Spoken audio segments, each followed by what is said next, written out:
Over the past several years, we've had the great privilege of working with Dan Held and his colleagues in Toronto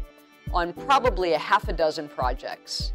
I would say one highlight of working with Dan and his colleagues is their intense use of the data that we help develop for them to inform philanthropic investment in the community. That is really gratifying to see. On a personal note, it's been especially rewarding working with Dan, who was himself a member of the Rosov team way back when we were first getting started nearly 10 years ago.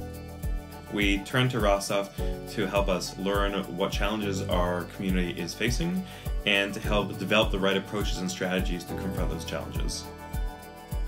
We had been facing for a number of years a decline in retention between grade 8 in our elementary Jewish day schools and 9th grade in our community high school. Because of the research that Rosov did together with us and our elementary schools, we identified cost as the key factor in the jump in tuition between grade 8 and grade 9.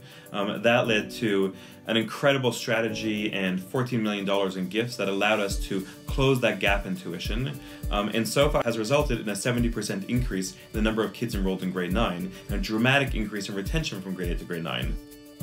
We've also seen this kind of evidence that Rosov has helped us develop around Israel engagement across our community and the best use of Shinshinim and other Israel engagement programs, around PJ Library, to help us build the evidence base for the impact that PJ Library is having across our community, to work both with funders and with Jewish day schools and supplementary schools and camps and synagogues to think about how we can use PJ Library as an on-ramp to the next Jewish experience.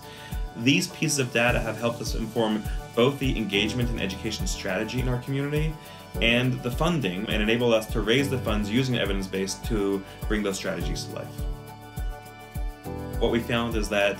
Rosov doesn't just give us a report to sit on a shelf, but sits with us and other lay leaders and professionals from across our community to make meaning of them, to make sense of those reports, and to understand how the data can help inform both our philanthropic investments, but also inform strategy on the part of schools or camps or other educational providers that we work with.